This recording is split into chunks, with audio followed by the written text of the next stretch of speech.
주의전에 올라오신 여러분을 주님의 이름으로 환영하고 축복을 드립니다. 우리는 지금까지 팔복에 대한 부분을 함께 나눕니다. 네 가지 복을 나누었지요. 이 네 가지 복은 그리스도인이 하나님 앞에서 과연 어떠한 존재인가 라는 것을 말했습니다. 이것은 동시에 내 자신을 바라보는 것이고 동시에 하나님을 바라보는 것입니다. 나를 보고 울고 하나님을 보면서 위로를 받는 것이지요.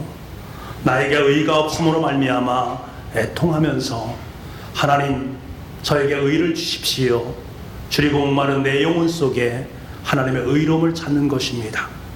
내 힘으로 할 수 없는 있는 것이 아무것도 없다라는 사실을 자각하면서 하나님 앞에 겸손하게 온유한 자로 서는 것을 말합니다. 다시 말하면 하나님과 나 사이에 갖는 행복의 관계를 의미합니다. 그런데 중요한 것은 이 그리스도인의 네 가지 성품은 반드시 이웃을 향하게 되어 있다라는 사실입니다. 하나님과 나 사이에 신비로운 체험을 했다면 그것은 단순히 그것으로 그치는 것이 아니라 반드시 이웃을 향할 때 의미가 있습니다. 기독교는 이 두 가지를 항상 함께 말합니다. 먼저 하나님의 관계가 열려야 되고 그 하나님의 관계 속에서 사람과의 관계도 열려야 됩니다. 이것이 대단히 중요합니다. 우리는 하나님을 만나는 순간에 내 자신의 실존을 깨닫게 되어집니다. 내 죄성을 보게 되고 나의 추함이 예수님의 비단에서 얼마나 더러운가 그 모든 것이 밖으로 드러나게 됩니다. 그때에서 비로소 그동안 내가 다른 사람을 향할 때 때로는 분노의 감정을 가질 때도 있었고 때로는 원망의 마음이 있었는데 과연 내가 그럴 수 있는 존재인가? 나도 또한 죄인인데 상대방에게 내가 그럴 수 있는 존재인가? 라는 것을 깨닫게 됩니다. 그리고 나와 함께하고 있는 사람들을 다른 시각에서 바라보게 됩니다. 전에는 그 사람의 말과 행동을 판단하면서 왜 저래? 저렇게 말하면 안 되는데 라고 말을 했었는데 내 마음에 들면 좋은 사람이고 내 마음에 들지 않으면 좋지 않은 사람으로 여겼었는데 이제는 아닙니다. 그도 또한 나같이 하나님의 형상을 닮은 성도라는 사실을 깨닫고 그도 또한 나같이 정말로 보잘것없는 죄인이라는 사실을 깨닫게 되어진다면 그렇게 되면 이제부터 타인을 향한 눈이 열리게 되고 타인을 다른 시각으로 대하게 됩니다. 이것이 바로 예수님께서 우리에게 말씀하신 하나님을 사랑하고 내 이웃을 내 몸처럼 사랑하라는 말씀의 실천입니다. 그렇다면 오늘 본문의 말씀은 하나님 앞에서 심령이 가난한 자, 애통하는 자, 온유한 자, 의에 줄이고 목마른 자가 이웃을 향해서 어떠한 마음으로 살아가야 되는지를 잘 말씀해 주고 있습니다. 우리 7절 말씀을 함께 보기를 원합니다. 7절입니다. 같이 한번 읽겠습니다. 시작. 긍휼히 여기는 자는 복이 있나니 그들이 긍휼히 여김을 받을 것이며. 중요한 말씀입니다. 이 말씀을 우리 눈을 감고 한번 같이 외워보도록 하겠습니다. 시작. 긍휼히 여기는 자는 복이 있나니 그들이 긍휼히 여김을 받을 것이며. 아멘. 심령이 가난한 자로 마음을 찢고 애통하고 온유하며 의에 줄이고 목마르게 되어진다면 우리는 자연스럽게 타인을 향해서 긍휼의 마음을 품게 되어 있습니다. 예수님 당시의 유대인들은 이 긍휼의 뜻을 거의 알지 못했습니다. 유대인들은 자신들이 거룩한 하나님의 백성이다 라는 사실, 그리고 율법을 잘 지키면 하나님께 복을 받는다라는 사실, 그것을 잘 알고 있었습니다. 율법의 기준에서 다른 사람을 평가를 했습니다. 율법을 잘 지키면 의인된 삶을 살아가는 사람이요, 이 율법을 지키지 않으면 안 된다. 그래서 그들의 마음속에는 율법이 가득 차 있기 때문에 남을 불쌍히 여기는 마음이 거의 없었습니다. 율법을 지킨다는 명목 아래에서 사람이 죽어감에도 불구하고 주일에 안식일에 일하면 안 된다라는 율법으로 기준해서 죽어가는 사람을 그대로 방치합니다. 심지어 자신들은 늙은 부모님들을 마음대로 대하면서 성전에 두둑히 헌금을 내면 모든 것이 무마되는 것처럼 생각했습니다. 율법을 지키면 모든 것이 가능하다. 율법의 독선에 빠져있는 그들의 모습이었습니다. 예수님께서 이러한 유대인의 배경을 앞에 두면서 지금 말씀을 하고 있는 것입니다. 궁일한 삶을 살아가야 된다. 그래야만 하나님께서 너에게 복을 주실 것이다.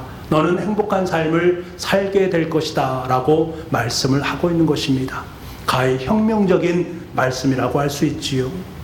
게다가 당시의 사회의 분위기는 파워, 힘을 숭배했던 시대였습니다. 당시 유대를 지배했던 로마 사람들은 용기와 힘을 굉장히 존중했습니다. 반면에 긍휼, 자비에 대해서는 경멸의 마음을 품었습니다.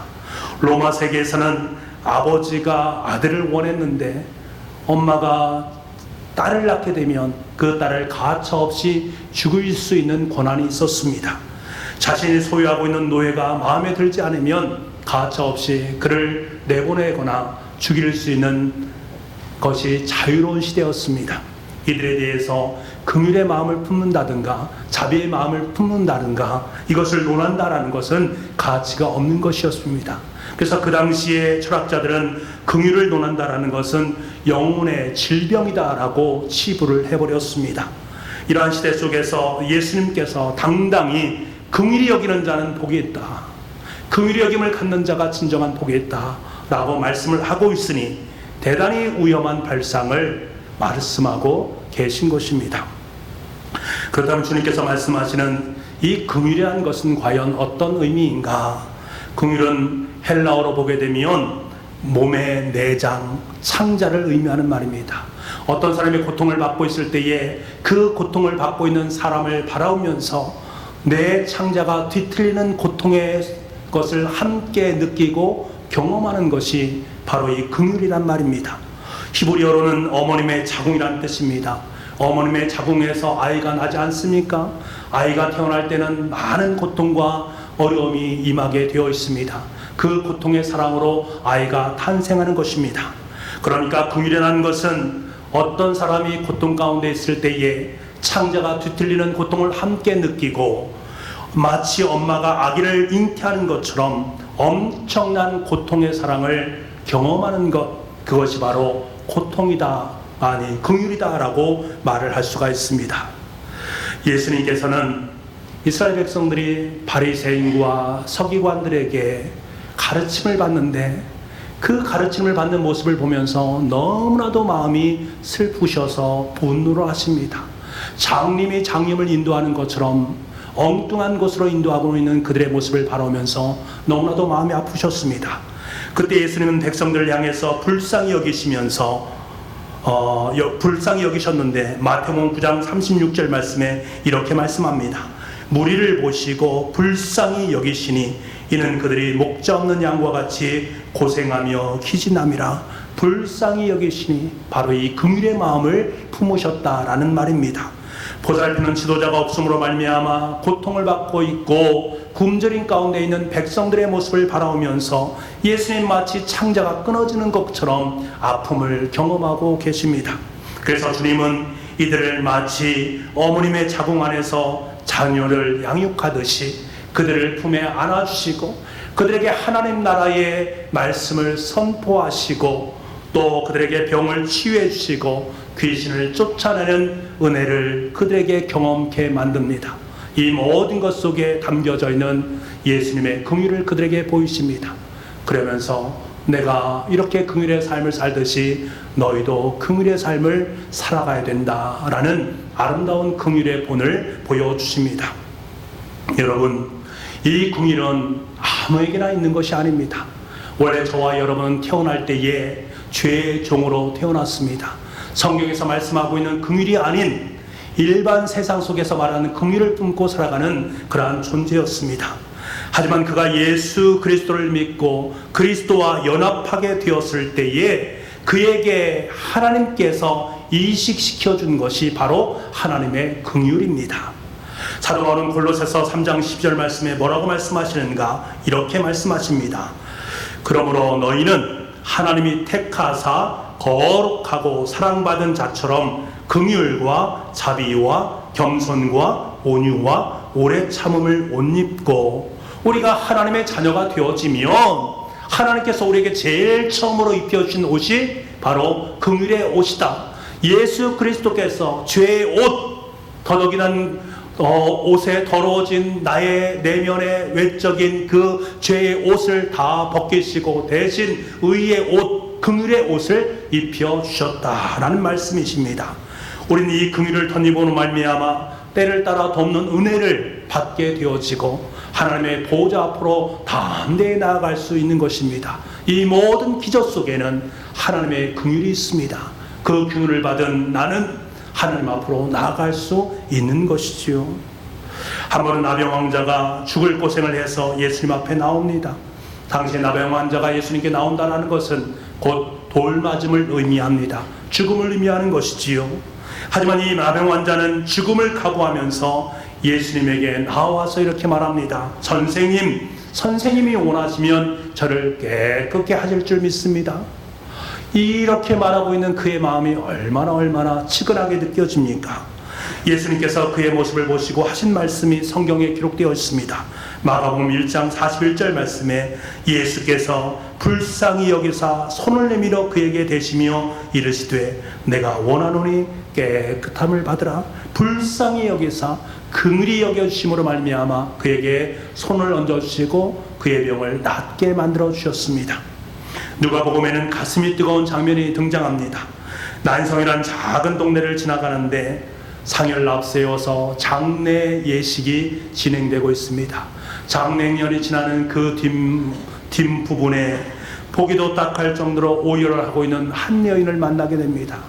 그 여인은 일찍이 사랑하는 남편을 잃었습니다. 자녀를 하나 낳고 그만 남편은 죽음을 맞이하게 됩니다. 그래서 그 아들을 자기 생명처럼 애지중지하면서 가슴으로 양육했습니다. 그런데 어찌합니까? 그가 청년이 되었을 때에 그만 죽음을 맞이하게 됩니다. 그러니 그 어머니의 마음이 얼마나 아프겠습니까? 예수님은 장례 행렬 뒤에서 흐느끼면서 통곡하고 있는 이 한 여인을 바라보시면서 그에게 말씀하십니다. 이때 성경은 무엇이라고 말씀하는가? 주께서 과부를 보시고 불쌍히 여기사 울지 마라 라고 말씀하십니다. 불쌍히 여기사 긍휼의 마음을 품고 울지 마라 라고 말씀하십니다. 그리고 관에 손을 얹으시고 명령합니다. 청년아, 내가 내게 말하노니 일어나라. 청년은 벌떡 일어나서 말을 합니다. 그때 예수님은 그 청년을 어머님의 품으로 보내드립니다. 얼마나 감동적인 이야기입니까? 사랑하는 여러분, 솔직하게 저와 여러분 하나님에 의해서 구원을 받았습니다. 구원받은 우리는 지금까지 삶을 살아오면서 하나님의 은혜 때문에 살아왔습니다. 아니, 하나님이 우리를 품에 품어주시는 긍휼의 마음을 품고 지금 이곳까지 이르게 되었습니다. 날마다 그 긍휼로 말미암아 호흡하면서 하루하루의 삶을 살았습니다. 여러분 보십시오. 저와 여러분이 한 나병 환자였고 나인성의 아들을 잃은 한 아내였습니다. 우리가 바로 그러한 존재였습니다. 그러한 우리를 주님께서는 불쌍히 여기셔서 마치 어머님과 자궁에 품은 것처럼 자신을 치마폭에 품으시고 우리를 보호하시고 우리를 아껴주셨습니다. 그렇지 않았다면 오늘은 또 우리는 안심하고 살 수가 없는 것입니다. 주님께서 불쌍히 여기시고 감싸주시기 때문에 우리는 오늘도 하루하루 호흡하면서 하나님께로 나아갈 수 있고 하나님을 예배할 수 있는 것입니다. 이 하나님의 긍휼하심을 날마다 경험하고 있는 우리, 감사와 영광을 하나님께 올려드리길 바랍니다.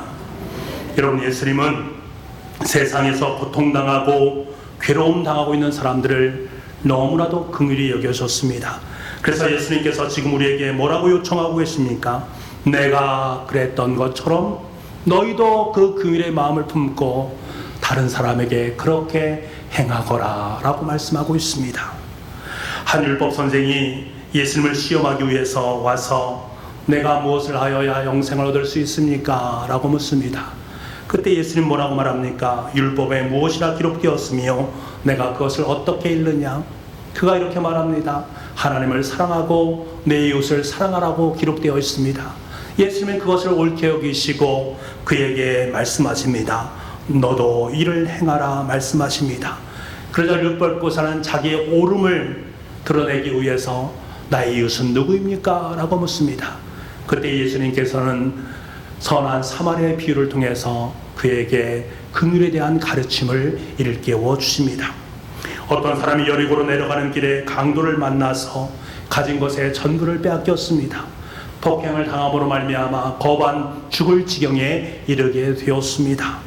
그런데 이를 본 사람들이 모노 지나쳐갑니다. 제사장도 지나쳐가고 레위인도 지나쳐갑니다. 그들의 마음속에 동정심이었을까요? 아니, 있었습니다. 동정심이 있음에도 불구하고 그 자리를 지나쳐갔습니다.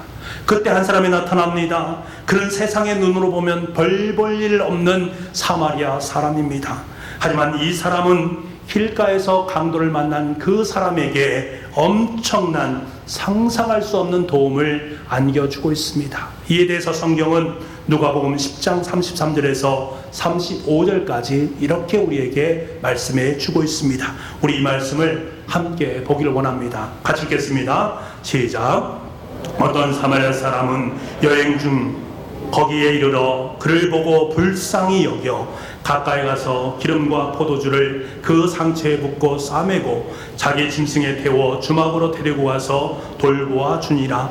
그 이튿날 그가 주막 주인에게 데나리온 둘을 내어 주며 이르되 이 사람을 돌보아 주라. 비용이 더 들면 내가 돌아올 때에 갚으리라. 여러분, 이 사람이 보여준 것이 바로 긍휼입니다. 예수님의 긍휼, 그것을 보여주고 있습니다.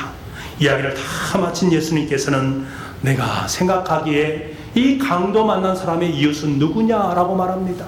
율법 선생은 감히 이방 사람, 사마리아 사람입니다 라고 말을 하지 못하고 자비를 베푼 사람입니다 라고 말합니다.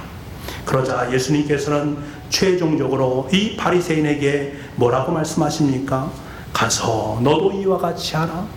여러분, 이 말씀이 바로 저와 여러분에게 들려주시는 주님의 음성 아니겠습니까? 내가 긍휼을 품고 다른 사람을 도왔듯이, 아니 내 인생을 도왔듯이 너도 가서 이와 같이 행할 수 있어야 된다. 섬한 사마리아 사람이 바로 내가 되어야 된다라는 것을 말씀해 주고 있습니다. 예수님께서는 이 비유를 통해서 어떻게 하는 것이 긍휼의 삶을 살아가는 것인가를 우리에게 너무나도 분명하게 말씀해 주고 있습니다. 무엇을 말씀해 주십니까? 긍휼이라는 것은 긍휼의 대상이 누구인지를 따지지 않는 것임을 일깨워 주십니다. 피투성이가 되어서 죽게 된 사람의 신분이 누구인가 따지는 것은 의미 없습니다. 그 사람의 현재의 모습, 도움이 필요한 사람이다. 그것이 중요함을 우리에게 일깨워 줍니다. 그리고 긍휼은 자기 자신의 이익을 바라보는 것이 아님을 우리에게 일깨워 주고 있습니다. 자기 자신의 이익을 추구한다는가 아니면 체면을 생각했다라면 강도 만난 사람을 구할 수 있었겠습니까? 자신의 이익을 구하지 않기 때문에 긍휼의 마음을 품을 수 있는 것이지요. 그리고 긍휼은 더 나아가서 감정으로 하는 것이 아니라 행동으로 행하는 것임을 우리에게 분명하게 말씀해 주고 있습니다. 여러분, 긍휼은 머리에서 가슴으로, 그리고 가슴에서 손과 발로 내려가는 작업이다라고 할 수가 있습니다. 머리에서 마음으로 내려가는 것, 그것은 동정심입니다. 하지만 머리에서 마음으로, 마음에서 손과 발로 내려가는 것은 긍휼입니다. 지금 내가 행하는 것이 긍휼인가 아니면 동정심인가 라는 것은 우리 금세 알 수가 있습니다. 어떤 사람이 나에게 힘들다고 와서 말합니다. 참 나 힘듭니다. 그러자 그 마음속에 긍휼의 마음을 갖습니다. 그래서 그를 도와줍니다. 그런데 그 사람이 다음날 또 오는 것입니다. 그때 마음속에 또 왔구나, 그래 도와주자 하는 마음을 갖고 또 도와줍니다. 문제는 세 번째 그에게 또 다시 옵니다. 그럼 마음속에 어떤 마음을 갖는가? 아니 왜 또 왔어? 염치도 없어 라는 생각이 내 마음속에 들었다면 그것은 동정심입니다. 하지만 내 마음속에 오죽할 데 없으면 나에게 왔을까? 나도 가진 것이 없지만 그를 도와야겠다라는 생각을 갖는다면 그것은 바로 긍휼입니다. 주님께서 우리에게 원하시는 것은 바로 이 마음입니다. 사랑하는 성도 여러분, 여러분이 타인을 향해서 긍휼의 마음을 품고 긍휼을 행했다면 그 긍휼의 이면 속에, 그 토대 속에는 주님께서 우리에게 베풀어 주신 긍휼이 있었기 때문입니다. 주님께서 십자가상에 못 박히시면서까지 우리를 사랑하신 그 엄청난 그 긍휼의 마음, 그 사랑이 우리 가운데 있었기 때문에, 아니 내가 그것을 받았기 때문에 나는 지금도 세상을 향해서 긍휼의 마음으로 살아갈 수 있는 것입니다. 이 긍휼을 덧입고 사마리아 사람이 행한 것처럼 여러분 세상 속에서 하나님의 사랑을, 하나님의 마음을 나눌 수 있는 긍휼의 사람이 될 수 있기를 간절히 소망합니다. 이런 사람들에게 하나님께서는 복을 주시겠다라고 말씀하고 계십니다. 긍휼이 있는 자는 복이 있나니 그들이 긍휼히 여김을 받을 것입니다. 긍휼히 여기는 그 사람들에게 하나님께서는 긍휼의 복을 허락해 주신다고 말씀해 주고 있습니다. 여러분 구체적으로 어떤 복을 누리게 될까? 먼저는 긍휼을 베풀게 되면 내 자신의 엄청 유익이 됩니다. 디모데전서 1장 2절 말씀을 보게 되면 사도 바울의 인사말이 나오는데요, 이 인사말이 대단히 중요한 것을 내포하고 있습니다. 디모데전서 1장 2절 말씀입니다. 중간 정도에 보면 하나님 아버지와 그리스도 예수 우리 주께로부터 은혜와 긍휼과 평강이 내게 있을지어다 라고 말씀합니다. 여러분 은혜와 긍휼과 평강이란 이 말이, 이 순서가 대단히 중요합니다. 하나님의 은혜를 덧입은 사람, 내가 하나님께서 내 삶의 자리 속에 하나님의 은혜를 받게 됩니다. 그 은혜를 받게 되면 그 속에 담겨져 있는 하나님의 긍휼의 마음을 느끼게 됩니다. 나같이 부족하고 연약한 사람이 하나님께 은혜를 베풀어 주셔서 그 긍휼의 마음으로 나를 감사해 주셨구나, 나에게 복을 주셨구나, 은혜를 베풀어 주셨구나 라는 사실을 깨닫게 됩니다. 그러면 그 사람의 마음속에 긍휼의 마음이 들어오게 됩니다. 긍휼의 마음이 들어오게 되면 그것은 무엇으로 바뀌게 되는가? 평강으로, 기쁨으로 바뀌게 되어 있습니다. 긍휼을 품는 사람들의 모습을 보십시오. 그들에게 평강이 있습니다. 기쁨이 있습니다. 왜? 하나님이 주신 은혜와 긍휼이 그의 마음속에 임했기 때문에 그렇습니다. 여러분 마음속에 평강이 있기를 원하십니까? 여러분 긍휼을 베푸시기 바랍니다. 그러면 강물 같은 평강이 여러분의 마음속에 흘러오게 될 것입니다. 긍휼은 자신에게 평강의 유익을 안겨줍니다. 긍휼은 자신에게만 유익을 주는 것이 아니라 여러분의 이웃에게도 좋은 영향을 미치게 되어 있습니다. 이웃에게 긍휼을 베풀어 보십시오. 좋은 관계를 맺을 수밖에 없습니다. 그 사람이 우리를 인정하게 되고, 야, 예수 믿는 사람은 역시 다르구나 하는 생각을 갖게 합니다. 그래서 그의 관계가 더욱더 귀한 관계로 맺어지게 되고 그에게 예수님의 복음을 나눌 수 있게 되는 것들입니다. 긍휼은 여기에서 멈추지 않습니다. 더 나아가서 하나님과의 관계를 더욱더 귀한 관계로 맺어가게 만듭니다. 우리가 마지막 심판날에 주님과 어물고를 대면할 때에 내가 주님 앞에 설 수 있는 근거가 무엇입니까? 다른 것이 아닙니다. 하나님의 긍휼입니다. 하나님의 긍휼 때문에 내가 하늘 천국으로 입성할 수 있는 것입니다. 야고보 사도는 야고보서 2장 13절 말씀에 뭐라고 말씀하시는가? 긍휼을 행하지 아니하는 자에게는 긍휼 없는 심판이 있으리라. 긍휼은 심판을 이기고 자랑하느니라. 긍휼 없는 심판이 있겠다. 긍휼을 행하지 않는 사람은 긍휼 없는, 다시 말하면 무자비한 하나님의 심판을 받을 수밖에 없다. 그러나 긍휼을 행한 사람은 심판을 이기고, 무자비한 심판을 이기고 도리어 자랑을 얻을 수 있다. 하나님께서 그 심판의 자리에서 너 긍휼의 사람, 나 너 알아 하는 하나님의 자랑을 들을 수 있다라는 말씀입니다. 여러분 그렇습니다. 좋은 씨를 뿌리면 좋은 열매를 맺게 됩니다. 긍휼의 씨를 뿌리면 긍휼의 열매를 맺게 되어 있습니다. 긍휼의 씨를 뿌리십시오. 그 씨를 통해서 여러분의 인생이 유익되고 타인이 유익되고 하나님의 관계가 더욱더 유익된 관계로 아름답게 세워지는 줄 믿습니다.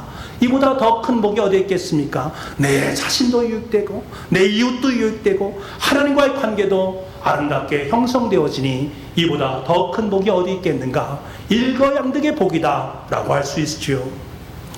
그렇다면 여러분, 우리는 구체적으로 어떻게 긍휼의 마음을 나누면서 살아갈 수 있을까? 먼저 아파하는 사람의 마음을 품고 중보 기도하는 것입니다. 이 중보 기도가 바로 긍휼의 마음입니다. 여러분, 신문을 보거나 핸드폰을 볼 때에 어려움 가운데 있는 사람을 만나면 기도하십시오. 또 여러 가지 사고로 말미암아 힘들어하는 분이 있다면 그를 위해서 기도하십시오. 하나님, 저 사람들이 저 어려움 속에서 살아가지만 용기를 잃지 않게 도와주십시오. 그에게 힘을 주시고 소망을 주셔서 다시금 일어날 수 있도록 주님 도와주십시오. 회복의 역사가 그의 삶 속에 임하게 도와주십시오. 기도하시기 바랍니다. 이러한 기도를 화살 기도라고 합니다. 화살을 쏘아 올리는 것처럼 어려움 가운데 있는 분들을 위해서 짧게나마 중보 기도를 하는 것입니다. 여러분 보십시오. 저와 여러분이 이곳에 있을 수 있는 것은 그 누군가의 수없이 많은 그 화살, 그 아름다운 화살 기도 때문에 저와 여러분이 이렇게 이 자리에 앉아 있는 것 아니겠습니까? 이제는 내가 그 화살을 쏘아 올려야 됩니다. 내가 쏘아 올린 그 화살을 통해서 그 어딘가 내 한마디의 기도밖에 되지 않지만 그 영혼은 서서히 사랑의 꽃을 피우게 되고 사랑의 사람으로 세워지게 되는 은혜를 맛보게 될 줄 믿습니다. 그리고 더 나아가서 기도와 더불어 구체적으로 여러분의 마음을 표현할 수 있기를 원합니다. 슬픔을 당하거나 아픈 분들을 찾아가서 힘이 되어주는 것들입니다. 아니면 수해 지역이나 헤비타트 등을 찾아가서 어려운 사람들을 위해서 땀을 흘리면서 봉사하면서 수고하는 삶을 살아가는 것입니다. 우리 교회는 반찬 나눔 봉사팀이 있습니다. 이들은 참 열심히 최선을 다해서 홀로 된 분들을 위해서 음식을 만들고 그들에게 귀한 사역들을 감당을 하고 있습니다. 지금은 코로나로 말미암아서 잠시 중단되었지만 저는 이분들이 봉사하는 모습을 또렷이 보았습니다. 이분들의 얼굴에는 늘 웃음이 함께하고 있습니다. 쉽지 않은 사역입니다. 그럼에도 불구하고 연신 싱글벙글하면서 그 사역을 감당하는 그 모습을 바라보는 이 목사는 너무나 마음에 큰 감동을 느끼게 됩니다. 여러분, 긍휼의 마음으로 살아가는 자가 행복한 데는 이유가 있습니다. 왜 이분들이 그렇게 싱글벙글하면서 이 사역을 감당할 수 있는 것인가? 내 마음이 아니기 때문에 그렇습니다. 예수 그리스도의 마음, 하나님의 마음, 그 긍휼의 마음이 그들 속에 임해 있기 때문에 그렇습니다. 하나님의 마음은 기쁨이요 희망이요 소망입니다. 우리를 향하신 사랑의 마음입니다. 내가 사랑하는 사람을 바라보면서 음식을 만드는데 어찌 기쁨이 있지 않겠습니까? 내가 저 사람을 위해서 중보하면서 음식을 만드는데 어찌 그 음식이 맛이 없을 수 있겠습니까? 하나님의 마음을 소유하면 평안과 기쁨이 찾아오게 됩니다. 그렇기 때문에 행복할 수 있는 것입니다. 코로나19가 끝나면 가능하시다면 많은 교회 봉사하는 곳이 있지만 특별히 이 반찬 나눔 봉사팀에서 봉사해 보시기 바랍니다. 긍휼의 기쁨, 그 감격 은혜를 누리는 아름다운 인생이 될 줄 믿습니다. 사랑하는 부부가족 여러분, 주님께서는 저와 여러분에게 긍휼을 베풀며 살아가라. 우리 사회에서 소외된 곳을 향해서 나아가라. 아직 눈물 자국이 마르지 않은 그 사람들을 향해서 내 마음을 나누길 원한다. 긍휼의 마음을 나누길 원한다. 오늘도 주님께서는 우리에게 부탁하고 계십니다. 여러분, 자녀들에게 긍휼을 베풀어 주시기 바랍니다. 아이들의 손을 한 번 더 붙잡아 주시고 그들을 보듬어 안아주시면서 격려해 주시기 바랍니다. 사랑하는 아내와 남편을 안아주시면서 수고했다 토닥토닥 독려해 주시기 바랍니다. 가정 안에 긍휼의 마음이 있으면 그 가정은 행복한 가정이 될 수 있습니다. 어디 가정뿐이겠습니다. 교회도 마찬가지입니다. 서로 알아주시기 바랍니다. 수고했다 힘내라고 말씀해 주시기 바랍니다.